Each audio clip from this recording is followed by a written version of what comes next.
بسم اللہ الرحمن الرحیم۔ تفسیر ہدایت القرآن جلد دوم صفحہ نمبر 342 سورۃ المائدہ۔ بسم اللہ الرحمن الرحیم۔ یا ایھا الذین آمنوا لیبلونکم اللہ بشیء من الصید تنالہ ایدیکم ورماحکم لیعلم اللہ من یخافہ بالغیب فمن اعتدی بعد ذلک فلہ عذاب علیم۔ لفظی معنی: یا ایھا الذین آمنوا، اے وہ لوگو جو ایمان لائے، لیبلونکم ضرور آزمائیں گے تمہیں، اللہ بشیء اللہ تعالیٰ کچھ چیز کے ذریعے، من الصید شکار سے، تنالہ پہنچیں گے اس تک، ایدیکم تمہارے ہاتھ، ورماحکم اور تمہارے نیزے، لیعلم اللہ تاکہ جان لے اللہ تعالیٰ، من یخافہ کون ڈرتا ہے ان سے، بالغیب بغیر دیکھے، فمن اعتدی پس جو شخص حد سے بڑھے، بعد ذلک اس حکم کے بعد، فلہ عذاب علیم تو اس کے لیے سزا ہے دردناک۔ احرام کی حالت میں خشکی کا شکار کرنا حرام ہے۔ ربط: پہلے مطلقاً حلال کو حرام کرنے کی ممانعت آئی تھی، پھر قسم کھا کر وقتی طور پر حلال کو حرام کرنے کا ذکر فرمایا تھا، پھر دائمی طور پر حرام شراب وغیرہ کا ذکر کیا۔ اب اس حرام کا ذکر ہے جو خاص حالت میں حرام ہے، اور وہ احرام کی حالت میں خشکی کے شکار کی ممانعت ہے، اور یہ ممانعت بندوں کے امتحان کے لیے ہے۔ دیکھنا یہ ہے کہ کون مومن حکم مانتا ہے اور کون خلاف ورزی کرتا ہے۔ محرم کے لیے خشکی کا شکار کرنا جائز نہیں، نہ حرم شریف کا، نہ حل کا، اور غیر محرم جو ہے وہ حل کا شکار کر سکتا ہے مگر حرم کا شکار نہیں کر سکتا، اور سمندر کا شکار محرم بھی کر سکتا ہے اور غیر محرم بھی۔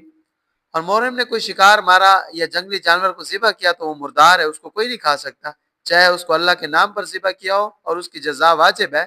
جیسا کہ اگلی آیت میں آ رہا ہے۔ اور آیت کریمہ حدیبیہ کے سال نازل ہوئی۔ اس سفر میں راستہ میں شکار اس قدر زیادہ اور قریب آتے تھے کہ ہاتھ سے اور نیزے سے مار سکتے تھے، بس آیت نازل ہوئی اور صحابہ کے امتحان کیا گیا۔ صحابہ کرام اس امتحان میں کامیاب ہو گئے، اور نزول آیت کے بعد کسی نے شکار کی طرف دیکھا بھی نہیں۔ اس کے برخلاف اللہ تعالیٰ نے بنی اسرائیل کے مچھیروں کا امتحان کیا۔ یہود کے لیے بار کے دن کا کاروبار ممنوع تھا، اور مچھلیاں بار کے دن سمندر میں کنارے تک پانی پر تیرتی تھی، ہاتھ سے بھی پکڑ سکتے تھے اور دوسرے دنوں میں غائب ہو جاتی تھی۔ یہود نے مچھلیاں پکڑنے کے لیے ہیلا کیا، سمندر کے پاس بڑے بڑے حوض بنائے اور سمندر کی طرف راستہ کھول دیا۔ جب جوار بھاٹا ہوتا اور پانی چڑھتا تو پانی کے ساتھ مچھلیاں حوض میں آ جاتی، پھر جب پانی اترتا تو مچھلیاں حوضوں میں رہ جاتی، اتوار میں ان کو پکڑ لیتے۔ ان ہیلا گروں کو اللہ تعالیٰ نے سور بندر بنا دیا۔ وہ امتحان میں ناکام ہوئے اور صحابہ کامیاب ہوئے، انہوں نے احرام میں شکاروں کو مڑ کر بھی نہیں دیکھا۔ ہیلے حوالے کر کے اللہ کے احکام کی خلاف ورزی کرنا ایسا ہی ہے جیسا سیدھا خلاف ورزی کرنا ہے۔ فائدہ: لیعلم اللہ تاکہ اللہ تعالیٰ جانے، اس سے حدوث علم کا شبہ ہوتا ہے۔ اس کا جواب یہ ہے کہ اللہ تعالیٰ کی تمام صفات کی طرح صفت علم کے لیے بھی بندوں کی صفات کے الفاظ استعمال کیے گئے ہیں، اس لیے سبھی صفات متشابہات ہیں، اور صفات متشابہات کو ایک حد تک ہی سمجھ سکتے ہیں۔ جو ان کو آخر تک سمجھنے کی کوشش کرے گا وہ اللہ کی صفات کو بندوں کی صفات جیسی مان لے گا، جبکہ اللہ کی شان سورۃ الشورى میں لیس کمثلہ شیء بیان کی گئی ہے، یعنی اللہ کے مانند جیسی بھی کوئی چیز نہیں۔ اس لیے ان الفاظ سے جو در حقیقت بندوں کی صفات کے لیے اللہ تعالیٰ کی صفات کو کما حقہ نہیں سمجھ سکتے۔ بالفاظ دیگر علم باری تعالیٰ کی دو جانبیں ہیں، اللہ کی جانب قدیم ازلی ہے اور بندوں کی جانب وہ حادث ہے۔ جیسے تقدیر الہی کی دو جانبیں ہیں، اللہ کی جانب مبرم یعنی قطعی ہے، اس جانب میں کوئی امر منتظر نہیں، اور بندوں کی جانب میں تقدیر معلق ہے یعنی اللہ کے جو بندوں کی جانب میں تقدیر وہ معلق ہے، کیا متردد ہے، کیا ہونا ہے، یہ بندوں کو معلوم نہیں۔ اسی طرح الا لنعلم مگر تاکہ ہم جانیں، اس میں بندوں کی جانب کا علم مراد ہے۔ بندے تو واقعہ رونما ہونے کے بعد ہی جانیں گے، پہلے تو نہیں جانتے۔ آیات کریمہ کا ترجمہ ہے: وہ لوگوں جو ایمان لائے ہو، اللہ تعالیٰ ضرور آزمائیں گے کچھ شکار کے ذریعے جن تک تمہارے ہاتھ اور تمہارے نیزے پہنچے گے، تاکہ اللہ تعالیٰ جان لے کہ دیکھے بغیر ان سے کون ڈرتا ہے، بس جو اس حکم کے بعد حد سے تجاوز کرے اس کے لیے دردناک سزا ہے۔ آئے گی آیات مبارکہ: یا ایھا الذین آمنوا لا تقتلوا الصید وانتم حرم ومن قتلہ منکم متعمدا فجزاء مثل ما قتل وما فجزاء مثل ما قتل من النعم يحكم به ذوى عدل منكم هديا بالغ الكعبة أو كفارة طعام مساكين أو عدل ذلك صياما ليذوق وبال أمره عفى الله عما سلف ومن عاد فينتقم الله منه واللہ عزیز ذو انتقام. لفظی معنی یا ایھا الذین آمنوا، اے وہ لوگ جو ایمان لائے، لا تقتلوا مت مارو، الصید شکار کو، وانتم حرم اس حال میں کہ تم احرام میں ہو، ومن قتلہ منکم اور جس نے مار ڈالا اس کو تم میں سے متعمدا جان بوجھ کر، فجزاء تو اس کے ذمہ بدلہ ہے، مثل ما قتل اس کے معنی جس کو مارا اس نے، من النعم درا علیہ کہ وہ مویشی سے ہو، نعم مویشی، یحکم فیصلہ کریں بھی اس مانند کا، ذوی عدل دو معتبر آدمی، منکم تم میں سے، ہدیم نیاز کا جانور، بالغ الکعبہ پہنچنے والا کعبہ تک، او کفارتن یا کفارہ، طعام مساکین کھانا غریبوں کا، او عدل یا مساوی، ذالک صیامن اس کے روزے کے اعتبار سے، لیذوق وبال امری تاکہ چکے وہ وبال اپنے کام کا، عفا اللہ عما درگزر فرمایا اللہ تعالی نے اس قتل سے جو سلف پہلے ہو چکا، ومن عاد اور جو شخص اب قتل کرے گا، فینتقم اللہ تو بدلہ لیں گے اللہ تعالی منہ اس سے، واللہ عزیز ذو انتقام اور اللہ تعالی زبردست بدلہ لینے میں. احرام میں خشکی کے شکار کو مار ڈالنے کی جزا، شکار وہ وحشی جانور جو انسان سے بھاگتا ہے، دور رہتا ہے اگرچہ اس کا کھانا حلال نہ ہو، جیسے لومڑی، بھیڑیا وغیرہ. گزشتہ آیت میں بیان کیا تھا کہ اللہ تعالیٰ مسلمانوں کا شکار کے ذریعے امتحان کریں گے، اور امتحان میں کوئی فیل بھی ہوتا ہے پس اس کی سزا کیا ہوگی، اس آیت میں اس کا بیان ہے، اور یہ آیت مشکل آیت سمجھی گئی ہے اور اس میں تھوڑا اختلاف بھی ہوا ہے، اس لیے غور سے پڑھیں. اگر کوئی شخص حج یا عمرے کے احرام میں جان بوجھ کر یا احرام بول کر یا چوک کر خشکی کا کوئی شکار مار ڈالے، اگرچہ اس شکار کا کھانا حلال نہ ہو تو بھی اس کی جزا واجب ہے، اور اس کی جزا یہ ہے کہ جہاں شکار کیا گیا وہاں اور جنگل ہو، قریبی بستی کے اعتبار سے اس کی قیمت لگائی جائے، اور یہ قیمت دو تجربہ کار دیندار آدمی لگائے، پھر 3 صورتیں ہیں، اور اس کے بعد شکار مارنے والے کو اختیار ہے جون سی جزا چاہے وہ ادا کرے. پہلی صورت اس قیمت میں جو پالتو جانور آ سکتا ہو اس کو ہدی بنا کر حرم شریف میں لے جا کر ذبح کرے اور اس کا گوشت غریبوں میں بانٹ دے، اور حرام جانور ہو تو اس کی قیمت ایک بکری سے زیادہ نہیں سمجھی جائے گی. دوسری صورت اس قیمت کا گیہوں وغیرہ غلہ خریدے اور صدقہ فطر کے بقدر ہر غریب کو دے، حرم ہی کے غریب کو دینا ضروری نہیں. تیسری صورت ہر فطرہ کے بدل روزہ رکھے، یہ روزے بھی حرم میں رکھنے ضروری نہیں. فائدہ، اور اس میں اختلاف ہے کہ دو معتبر دیندار آدمی جو شکار کی مانند کا فیصلہ کریں گے وہ کس اعتبار سے کریں گے. امام ابو حنیفہ اور امام یوسف رحمہ اللہ کے نزدیک مثل مانوی کا اعتبار ہے، یعنی شکار کی قیمت طے کریں گے، پھر اس قیمت میں ایک یا زیادہ مویشی آتے ہوں تو ان کو ہدی بنا کر لے جائے یا غلہ خریدے یا ہر فطرہ کے عوض روزہ رکھے. اور امام محمد اور امام شافعی رحمہ اللہ کے نزدیک مثل سوری کا اعتبار ہے، یعنی شکار کی مویشی کے ساتھ خلقت اور صورت میں مماثلت دیکھیں، مثلا نیل گائے مار دی تو گائے اور ہرن مارا ہے تو بکری کا فیصلہ کریں، اور اگر مماثل جانور نہ ہو تو امام محمد رحمہ اللہ کے نزدیک قیمت کا اعتبار کرتے ہیں، اور امام شافعی رحمہ اللہ صفات میں مماثلت دیکھتے ہیں. ان کے نزدیک کبوتر اور بکری مماثل ہیں، اس لیے کہ دونوں ایک طرح گٹ گٹ پانی پیتے ہیں، اور صفات میں بھی مماثل مویشی نہ ہو تو پھر قیمت کا اعتبار کرتے ہیں. بہرحال سب کو بالآخر قیمت پر آنا پڑتا ہے، اس لیے شیخین شروع ہی سے قیمت کا اعتبار کرتے ہیں. اور جزا کے مسائل کی بڑی تفصیل ہے جو فقہ کی کتابوں میں مذکور ہے. جامع تفصیل حضرت مولانا شیر محمد صاحب سندھی قدس سرو کی جدید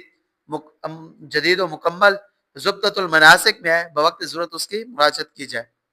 آیات کریمہ کا ترجمہ ہے، وہ لوگوں جو ایمان لے ہو شکار کو حالت احرام میں مت مارو، زخمی کرنے میں بھی جزا واجب ہے، اور یہ مسئلہ کی تمہید ہے، یہ مضمون سورت کی پہلی آیت میں آ چکا ہے، یہاں بطور تمہید لوٹا ہے. اور جس نے تم میں سے اس کو جان بوجھ کر مار ڈالا تو جزا واجب ہے، بولنے اور چوکنے کا بھی یہی حکم ہے، البتہ آیت کے آخر میں جو اخروی سزا ہے وہ ان کو نہیں ملے گی، اس لیے متعمدن کی قید لگے. جزا اس شکار کے مارے دو جس کو مار ڈالا ہے، جو مویشی سے ہو اس کا فیصلہ تم میں سے دو معتبر آدمی کریں تاکہ وہ اپنے کیے کا وبال چکے. اللہ تعالیٰ نے اس قتل سے درگزر کیا جو اس سے پہلے ہو چکا. حدیبیہ میں ایک صحابی نے نیل گائے مار دی تھی، اس کے بعد یہ آیت کریمہ نازل ہوئی، اور جو اب قتل کرے گا تو اللہ تعالیٰ اس سے بدلہ لیں گے، یعنی توبہ نہیں کرے گا اور جزا نہیں دے گا تو آخرت میں سزا ملے گی، اور اللہ تعالیٰ زبردست ہے اور بدلہ لینے والے، ان کو سزا دینے سے کوئی روک نہیں سکتا، اور جب پیروں پر کلہاڑی مارے گا وہ زخمی تو ہوگا۔ آگے آیت مبارکہ احل لكم صيد البحر وطعامه متاعا لكم وللسيارة وحرم عليكم صيد البر ما دمتم حرما واتقوا الله الذي إليه تحشرون جعل الله الكعبة البيت الحرام قياما للناس والشهر الحرام والهدي والقلائد ذلك لتعلموا أن الله يعلم ما في السماوات وما في الأرض وأن الله بكل شيء عليم اعلموا أن الله شديد العقاب وأن الله غفور رحيم ما على الرسول إلا البلاغ والله يعلم ما تبدون وما تكتمون قل لا يستوي الخبيث والطيب ولو أعجب كثرة الخبيث فاتقوا الله يا أولي الألباب لعلكم تفلحون۔ لفظی معنی احل لکم حلال کیا گیا تمہارے لیے صید البار سمندر کا شکار کرنا، وطعام اور اس کا کھانا، متاع لکم تمہارے فائدہ کے لیے، وللسیارہ اور قافلے کے لیے، وحرم علیکم اور حرام کیا گیا تم پر صید البر خشکی کا شکار کرنا، ما تم جب تک رہو تم حرمن حالت احرام میں، واتقوا اللہ اور ڈرو اللہ تعالیٰ سے، الذی الیکم جو اس کی طرف تو شرون جمع کیے جاؤ گے تم۔ جان اللہ الکعبہ بنایا اللہ تعالیٰ نے کعبہ کو، البیت الحرام عزت والا گھر، قیام للناس بقا کا سامان لوگوں کے لیے، وشہر الحرام اور محترم مہینوں کو، والہدی والقلائد اور نیاز کی بکری کو اور پٹے دار اونٹوں کو، قلائد پٹے دار اونٹوں کو، ذالک لتعلموا یہ اس وجہ سے ہے کہ تم جانو، ان اللہ کہ اللہ تعالیٰ یعلم جانتے ہیں، ما فی السماوات جو آسمانوں میں، وما فی الارض جو زمین میں ہے، وان اللہ اور یہ بات کہ اللہ تعالیٰ بکل شیء علیم ہر چیز سے خوب واقف ہے، اعلموا جان لو ان اللہ کہ اللہ تعالیٰ شدید العقاب سخت سزا دینے والے، وان اللہ غفور رحیم اور یہ بات کہ اللہ تعالیٰ بڑے بخشنے والے ہیں، رحیم بڑے مہربان ہیں، ما علی رسول نہیں ہے رسول پر الا البلاغ مگر پہنچانا، واللہ یعلم اور اللہ تعالیٰ جانتے ہیں ما تبدون جو ظاہر کرتے ہو تم، وما تکتمون اور جو چھپاتے ہو تم، قل لا یستوی الخبیث کہو نہیں برا نہیں برابر گندا، والطیب اور سترا، ولو اعجبک اگرچہ پسند آئے تمہیں، کثرت الخبیث گندے کی زیادتی، فاتقوا اللہ پس ڈرو اللہ تعالیٰ سے، یا اولی الالباب اے عقل مندو، لعلکم تاکہ تم تفلحون کامیاب ہو۔ پانی کا ہر جانور شکار کرنا جائز ہے مگر کھانا صرف مچھلی کا جائز ہے۔ گزشتہ آیت میں خشکی کے شکار کو مار ڈالنے کی جزا کا بیان تھا، اور احرام میں خشکی کا شکار، حرم کا شکار مطلقاً مار ڈالنا ممنوع ہے، اس لیے اس کی جزا واجب ہے۔ اب بطور استثناء پانی کے جانور کا حکم بیان فرماتے ہیں، دریائی جانور کا شکار کرنا جائز ہے مگر کھانا صرف مچھلی کا جائز ہے، دیگر جانوروں سے انتفاع تو درست ہے مگر ان کو کھانا جائز نہیں۔ حدیث پاک میں ہے احلت لنا میتتان و دمان، المیتتان الحوت والجراد والدمان الکبد والطحال، ہمارے لیے دو مردار اور دو خون حلال کیے گئے، دو مردار یعنی مچھلی اور ٹڈی، اور دو خون یعنی کلیجی اور تلی۔ یہ حدیث مسند احمد، ابن ماجہ اور سنن دار قطنی کی ہے۔ پانی کا جانور وہ ہے جو پانی میں پیدا ہوتا ہے اور پانی ہی میں رہتا ہے، جیسے مچھلی اور پانی کا مینڈک وغیرہ، اور جو جانور خشکی میں پیدا ہوتا ہے اور پانی میں بھی رہتا ہے، جیسے بطخ، مرغابی، خشکی کا مینڈک اور خشکی کا سانپ وغیرہ، وہ پانی کے جانور نہیں، خشکی کا شکار ہے، احرام میں ان کو مار ڈالنا جائز نہیں، اس میں جزا واجب ہوگی، اس کا برعکس نہیں ہو سکتا، یعنی پانی میں پیدا ہوا اور خشکی میں بھی رہی اور خشکی میں مر جائے۔ اور پانی کا ہر جانور شکار تو کر سکتے ہیں مگر کھانا صرف مچھلی کا جائز ہے، اس کی وجہ یہ ہے کہ جب مچھلی پکڑنے کے لیے جال کانٹا ڈالیں گے تو کوئی بھی جانور پھنس سکتے ہیں، مچھلی آئے یہ ضروری نہیں، اور جانور خشکی میں آ کر مر جائے گا، اور اس مجبوری میں مطلقاً دریا کا شکار کرنے کی اجازت دی مگر کھانا، یعنی بات صرف مچھلی ہے۔ کیا حدیث میں اس کی وضاحت ہے، اور حج یا عمرہ کا احرام باندھنے کے لیے 5 میقات مقرر جگہ ہیں، آفاقی وہاں سے احرام باندھتے ہیں، ان سے تاخیر جائز نہیں مگر تقدیم جائز ہے، اگرچہ مناسب نہیں، اور مواقع سے حرم شریف تک کوئی سمندر نہیں، ہاں حوض تالاب ہو سکتے ہیں، اس لیے باہر سے مراد مطلق پانی ہے، شکار کرنے کی علت سمندر کے ساتھ خاص نہیں، اور یہ مسئلہ اجماعی ہے۔ اور متاع کے معنی ہے برتنے کی چیز، چند روز فائدہ اٹھانے کی چیز، بس جب مواقع سے پہلے احرام باندھ سکتے ہیں اور سمندر کے راستے سفر کر سکتے ہیں، کر کے آ رہے ہوں تو مچھلی پکڑ کر کھا بھی سکتے ہیں، اور مسافر توشہ بنا کر ساتھ بھی لے سکتے ہیں، پکائی ہوئی مچھلی جلدی سڑتی نہیں، حضرت موسیٰ علیہ السلام نے جب حضرت خضر علیہ السلام سے علم حاصل کرنے کے لیے سفر کیا تو حسب ہدایت ربانی مچھلی پکا کر بطور علامت ساتھ رکھ لی، اور اس لیے فرمایا متاع لکم، یعنی سمندر کے کھانے سے وقتی فائدہ بھی اٹھا سکتے ہو، اور مسافر اس کو سفر کا توشہ بنا کر ساتھ بھی لے سکتے ہیں، اس لیے متاع لکم کے بعد ولی سیارہ بڑھایا۔ یہاں یہ خیال پیدا ہو سکتا ہے کہ جیسے پانی کا شکار مطلقاً حلال ہے، خشکی کا شکار مطلقاً حرام ہو، اس لیے آگے فرمایا کہ خشکی کا شکار حالت احرام ہی میں حرام ہے، احرام کھلنے کے بعد حلال ہے، اور یہ مسئلہ اگرچہ اس صورت کی پہلی آیت میں آ چکا ہے مگر اس کو دوبارہ بیان کیا، اس لیے احکام کی آیات میں اگرچہ تکرار نہیں ہوتا مگر جہاں نسخ کا احتمال ہوتا ہے یا وام پیدا ہو سکتا ہے وہاں حکم دوبارہ لایا جاتا ہے، اس لیے فرمایا خشکی کا شکار حالت احرام ہی میں حرام ہے، احرام کھلنے کے بعد جائز ہے، البتہ حرم شریف میں شکار مطلقاً حرام ہے۔ پھر فاصلہ آیت کا آخری حصہ ہے، کیا اس میں یہ مضمون ہے کہ جس طرح تم جال کاٹا ڈال کر سمندر کے جانور کا شکار کرتے ہو اور اپنے پاس سمیٹ لیتے ہو، اسی طرح اللہ تعالیٰ نے جو تم کو زمین میں پھیلا رکھا ہے، جو تم کو زمین میں پھیلا رکھے، ایک دن سب کو سمیٹ کر اپنے پاس جمع کریں گے اور تمہیں اچھے برے کا بدلہ دیں گے، بس اس اللہ سے ڈرو جس کے پاس تم جمع کیے جاؤ گے، یعنی اس کے احکام کی خلاف ورزی مت کرو۔ آیت کا ترجمہ، تمہارے لیے سمندر کا شکار کرنا اور اس کا کھانا حلال کیا گیا تمہارے وقتی فائدہ کے لیے اٹھانے کے لیے اور مسافروں کے توشہ بنانے کے لیے، اور تم پر خشکی کا شکار کرنا حرام کیا گیا جب تک تم حالت احرام میں رہو، اور اس اللہ سے ڈرو جس کے پاس تم جمع کیے جاؤ گے۔ کعبہ شریف تجلی گاہ ربانی ہے اور اس کی بقا کے ساتھ انسانوں کا بقا وابستہ ہے، اور کعبہ کے احترام میں خشکی کے شکار کے علاوہ 3 اور چیزیں بھی محترم قرار دی گئی۔ احرام باندھنے کے بعد یعنی کعبہ شریف کا قصد کرنے کے بعد خشکی کا شکار کعبہ کے احترام میں ناجائز قرار دیا گیا ہے۔ کعبہ وہ اللہ تعالیٰ کا محترم گھر ہے مگر اس کا یہ مطلب نہیں کہ اللہ تعالیٰ اس میں رہتے ہیں، اللہ تعالیٰ لا زمان اور لا مکان ہے، بلکہ کعبہ وہ تجلی گاہ ربانی ہے، وہ لوگوں کے بقا کا ذریعہ ہے۔ جب تک کعبہ شریف موجود ہے یا اس کا تصور قائم ہے، یہ دنیا آباد ہے، اور جب اس کا ظاہری وجود باقی نہیں رہے گا اور اس کا تصور بھی ذہنوں سے نکل جائے گا اور اللہ کی بندگی موقوف ہو جائے گی تو قیامت قائم ہو جائے گی۔ اس کی تفصیل یہ ہے کہ جب تک کعبہ کی عبادت قائم رہے گی یا اس کا ذہنوں میں تصور باقی رہے گا اور اس کے واسطہ سے اللہ کی بندگی ہوتی رہے گی، نماز اور حج و عمرہ کا سلسلہ قائم رہے گا، انسانوں کی دنیا آباد رہے گی، پھر جب آخر زمانہ میں ایک بادشاہ کعبہ کی اینٹ سے اینٹ بجا دے گا اور مسلمان اس پوزیشن میں نہیں ہوں گے کہ وہ دوبارہ کعبہ شریف کو تعمیر کر سکیں تو بغیر عمارت کے حج اور نماز کا سلسلہ جاری رہے گا، پھر رفتہ رفتہ کعبہ کا تصور مانند پڑ جائے گا اور اللہ کی عبادت موقوف ہو جائے گی، بس انسانوں کی یہ آباد دنیا ختم کر دی جائے گی اور پھر قیامت کا سور پھونک دیا جائے گا، پھر قیامت قائم ہو جائے گی۔ اور جس طرح بادشاہ کے محل کا ایریا سین ہوتا ہے جس کو بارگاہ یا دربار کہتے ہیں، اسی طرح اللہ کے گھر کا بھی سین ہے، اس کا نام حرم شریف ہے، جو کسی طرف کعبہ سے 3 میل ہے، کسی طرف 5 میل اور کسی طرف 7 میل۔ حرم شریف کی یہ حدود اللہ تعالیٰ کے حکم سے حضرت ابراہیم علیہ السلام نے قائم کی،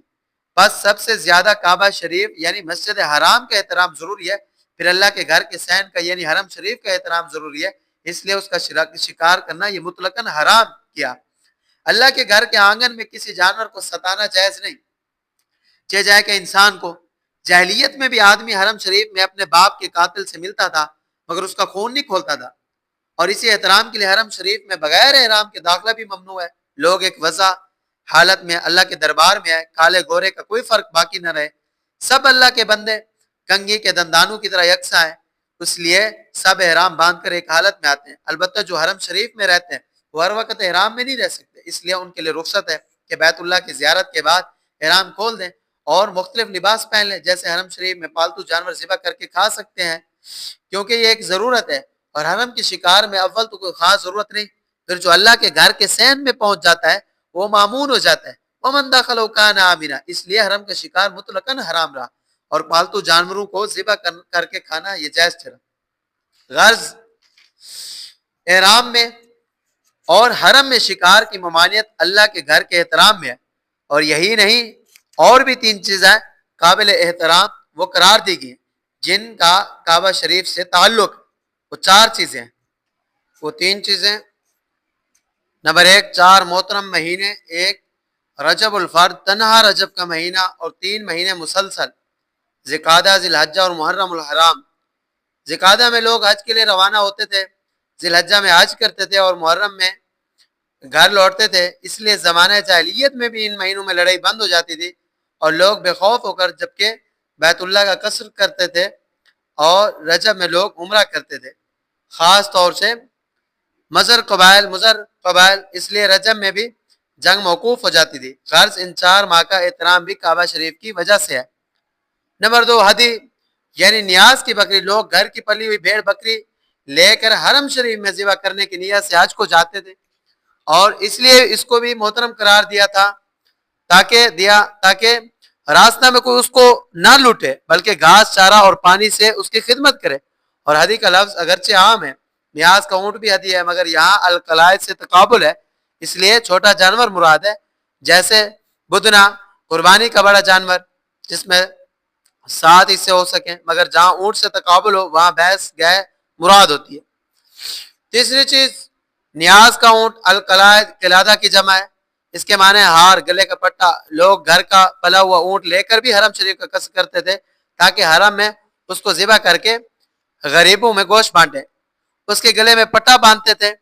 اور اس میں پرانا جوتا چپل لٹکاتے تھے تاکہ راستہ میں لوگ اس کا احترام کریں اور اس کی خدمت کریں۔ اس صورت کی آیت نمبر 2 میں اور یہاں بھی صرف قلادہ کا ذکر ہے، اشعار کا ذکر نہیں۔ اس سے امام اعظم رحمہ اللہ نے سمجھا ہے کہ نبی کریم صلی اللہ علیہ وسلم نے حجۃ الوداع میں جو اونٹوں کا اشعار کیا تھا وہ وقتی ضرورت سے تھا،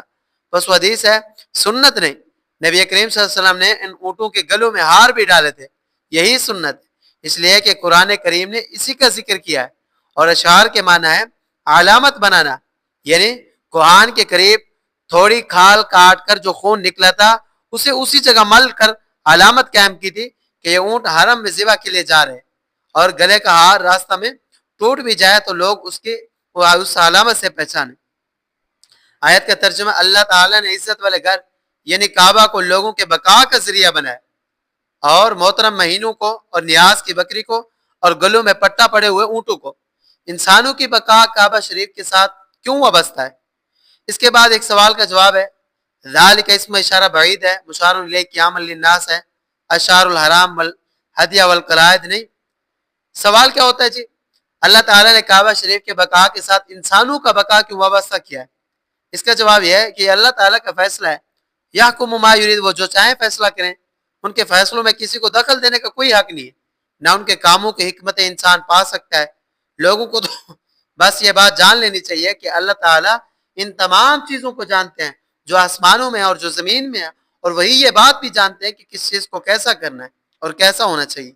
سوچو، ہاتھوں پیروں اور 5 انگلیاں کیوں بنے؟ 6 یا 4 کیوں نہیں بنے؟ اور ہر انگلی میں 2 نشان رکھ کر 3 حصے کیوں کیے؟ کم و بیش کیوں نہیں کیے؟ ناک منہ کے قریب کیوں رکھی؟ ماتھے پر کیوں نہیں رکھی؟ 2 جانبوں میں 2 کان کیوں رکھے؟ گھوڑے کی طرح سر پر کیوں نہیں رکھے؟ سامنے دیکھنے کے لیے 2 آنکھیں کیوں بنے؟ ایک آگے اور ایک پیچھے کیوں نہیں بنے؟ حیوانات مختلف طرح کے اور نباتات مختلف نوعیت کی کیوں بنے؟ سب کے ایک ہی جواب ہے، یار یہ اللہ کی حکمت ہے، یہ اس کی حکمت کی کار فرمائی ہے۔ کائنات کے رموز و اسرار کائنات کا خالق و مالک ہی جانتا ہے، ہمارے لیے تو اس جگہ کوئی بات کرنے کا حق ہی نہیں۔ اس کے علاوہ یعنی اللہ کی حکمت ہی ہے، اس کے علاوہ تو کوئی ہمارے پاس چارہ ہی نہیں۔ ایک واقعہ، ایک نادان ایک آم کی درخت کے نیچے سستانے کے لیے رکا، درخت پر چھٹانگ بھر کے آم لگے ہوئے تھے اور قریب میں تربوز کا کھیت تھا، بیلوں پر دھڑی بھر کے تربوز لگے ہوئے تھے۔ وہ عقل کا اندھا سوچنے لگا یہ کیسا انصاف ہے۔ اچانک ایک آم ٹوٹا اور اس کے سر پر گرا، بس بے ہوش ہو گیا، اور پھر ہوش آیا، کہنے لگا اللہ میاں بڑے عقل مند ہے، اگر یہ تربوز آم کے پیڑ پر ہوتے تو آج میرا کام تمام ہو گیا ہوتا۔ شکر ہے کہ آم تھے، چھوٹے تھے، اگر تربوز لگتے تو میرا کام ختم ہو جاتا۔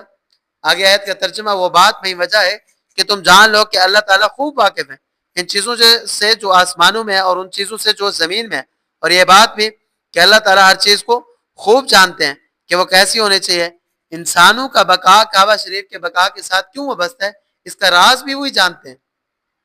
جب لوگ اللہ کے پاس جمع کیے جائیں گے تو ان کے ساتھ کیا معاملہ کیا جائے گا؟ پھر پہلی آیت کے آخر میں جو مضمون ہے اس کی تکمیل کرتے ہیں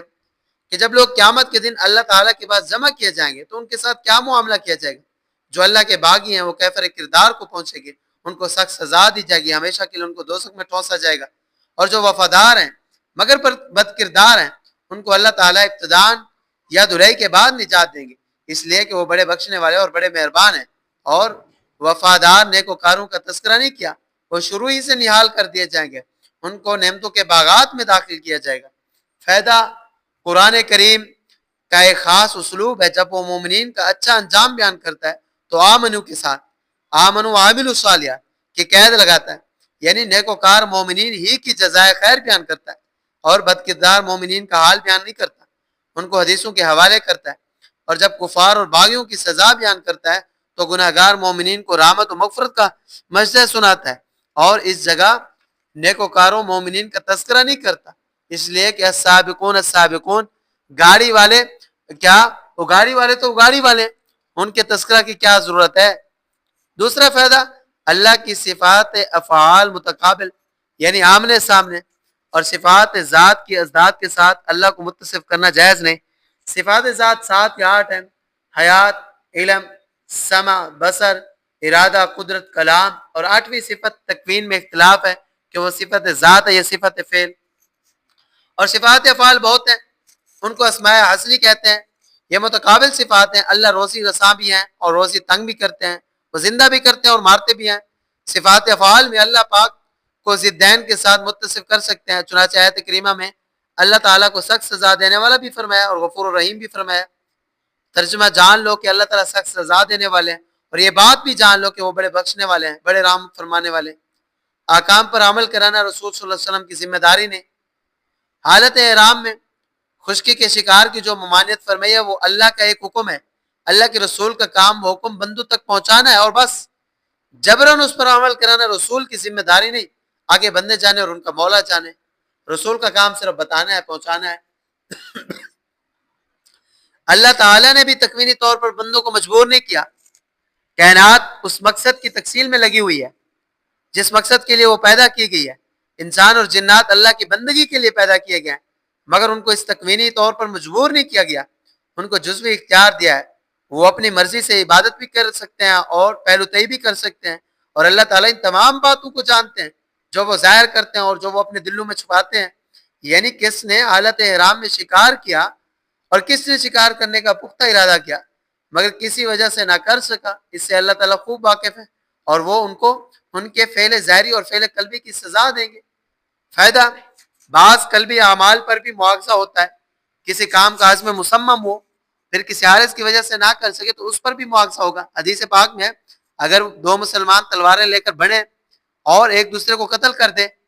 تو دونوں جہنم میں جائیں گے، اس لیے کہ مقتول مرنے نہیں آیا تھا، مارنے آیا تھا، مگر اتفاق سے وہ مار نہیں سکا اور مارا گیا، بس وہ بھی قاتل ہو گیا۔ آیت کا ترجمہ، اور اللہ تعالیٰ جانتے جو تم ظاہر کرتے ہو اور جو تم چھپاتے ہو، حرام و حلال یکساں نہیں، بس حرام کی زیادتی پر مت ریجھو۔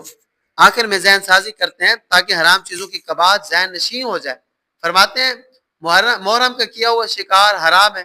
جس طرح شراب اور مردار وغیرہ خبیث چیزیں ہیں، اسی طرح محرم کے شکار کو بھی سمجھنا چاہیے، اگرچہ وہ ہرن یا نیل گائے کا ہو، اس سے بہتر روٹی چٹنی پر گزارا کرنا حرام حرام ہے، گو وہ ڈھیر سارا ہو، اور حلال حلال ہے اگرچہ وہ مٹھی بھاری کیوں نہ ہو۔ بس اللہ سے ڈرو اور حرام سے بچو، مگر خاص بات جو یہاں پہ ہے وہ خالص عقل والے ہی قبول کرتے ہیں۔ لب، اس کے معنی ہے گودا جو چھلکے کے اندر ہوتا ہے، بس جو عقل خالص ہے اس پر خواہشات کا چھلکا چڑھا ہوا نہیں ہے، وہی بات سمجھے گا اور قبول کرے گا، اور اس میں کامیابی ہے۔ آیت کا ترجمہ، بتا دو گندی چیز اور ستھری چیز یکساں نہیں ہوتے، چاہے تجھے گندی چیز کی زیادتی بھلی معلوم ہو، بس تم اے عقل مندو اللہ سے ڈرو تاکہ تم کامیاب ہو۔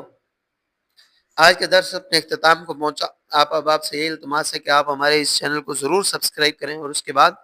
ویڈیو کو ضرور لائک کریں اور صدقہ جاریہ سمجھ کر آگے سے ضرور شیئر کریں۔ کل تک کے لیے اجازت، آخر دعوانا الحمدللہ رب العالمین۔